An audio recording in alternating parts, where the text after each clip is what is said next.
नमस्कार श्रोता बंधु मु प्राणबंधु आपण मैंने शुणुछंती सुप्रसिद्ध कथाकार मनोज्ञ मनोज दासंक प्रणीत नूतन विक्रम बेताल कहानीर एक बहुचर्चित कहानी जार शीर्षक सत्यानुरागी ना सत्याहंकारी। आकाश जाक घोटी रही थाए कला मेघ जेकोसी मुहूर्त ताहा जेपरी मुसळ धारारे परिणत होई से मुलक को करिदेव जलार्णव। घन घन बिजुली आलुअरे श्मशान जाक इतस्ततः विक्षिप्त कंकाल खपुरी आदि झटकी उठुथाए। चतुर्दिगर बणबुदा भितर शुभुथाए श्वान शपदंक रड़ी। तुहाकु तुहा शीतल पवन जेपरी मनिषर अस्थि मज्जा थराई देव। किंतु राजा विक्रम वृक्षारोहण करी तांत्रिकर निर्देश अनुसार वृक्षाग्र निबद्ध मृतदेहटू उत्तारी आनिले। ताको कांधरे पकाई आगको पाद बढ़ाइबा मात्रे से देहस्थित बेताल कहिला, हे राजन, तुमको महाभारतर एक कहानी कहूछि, मन देई शुण। गोटिए वनस्थरे बास करुथिले जणे साधक। से तांको कुटीर सम्मुखरे बसी रहुथिले ध्यानस्थ होई। से नेइथिले एक पवित्र शपथ, कदापि मिथ्या कहिबे नहीं। ए श्रृंखला को से एक व्रत भावरे पालन करुथांती। सत्यवादी भावरे तांको ख्याति से वनस्थ पार्श्ववर्ती जनपद मानंकरे व्याप्त होई थाए। केही केही आसी तांको प्रणाम करी नानादी भोज्य वस्तु भेटी देई जाउथांती। साधक महाशय से सबू को ग्रहण करी सेमानंको आशीर्वाद करुथांती। आहा, केडे महान आपण! आमे माने तो जेते सतर्क हेले भी अजानतरे मिछ कहि पकाऊ, किंतु आपण आमठारु केडे भिन्न।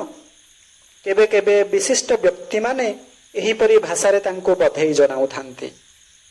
साधक अल्प मात्रा हसी देई कहउथांती, ठीक, मु मो व्रतरे अटल, मु सच्चा सत्यवादी। अवश्य समाज बाहर रहुथबा जोगु तांको विशेष कथाबार्ता करबाकू पड़ु न थाए। दिनकर कथा, जणे बणिक वनस्थ पार्श्ववर्ती पथ देई तांको गंतव्य सहर अभिमुखे जाउथांती। दुर्दांत दस्युटाए तांको पाखरे थिबा वित्त लुटि नेबा निमंते तांको अनुधावन कला। बणिक तार उद्देश्य बुझी पारी ताठो निस्तार पाइबा निमंते अति आतंकित होई वनस्थ भितरे पशिगले। कुटीर सामनारे साधकंकु देखि तांको पिंडरे पानी पशिला। महात्मा, मो जीवन विपन्न, मु आपणक कुटीर भितरे आत्मगोपन करुछि, से विकल होई कहिले। ता करिपार, कहिले साधक महोदय। केउ भाषारे आपणको कृतज्ञता जणाइबी, एतक कही बणिक कुटीर भितरे लुचि गले। किछि क्षण उतारू दस्यु आसी कुटीर सामनारे पहुंची जाई साधकंकु अभिवादन जणाइला ओ पचारिला, महाभाग, जणे पथचारी एआडे दौड़ी आसीछि, से केउठी लुचिछि आपण जानंती कि? जाने, गंभीर भावरे उत्तर देले साधक। केउठी? पचारिला उत्तेजित दस्यु। मो कुटीर भितरे, उत्तर देले सत्यवादी।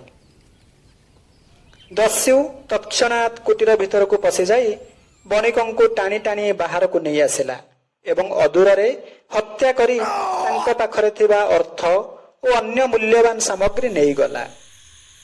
अतः पर बेताल कहिला, महाभारत अनुसारे साधक महोदय यथा समय मृत्यु लाभ करी सीधा सड़क गले नर्क को।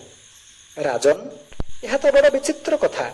साधक सत्य कहिबार व्रत नहीं, से सत्य न कही कौन मिथ्या कही थांते? से बा नर्क भोग करिवे काहेकि? से जे उत्तर देले सत्यवादी भावरे से उत्तरर विकल्प उत्तर किछि थिला कि?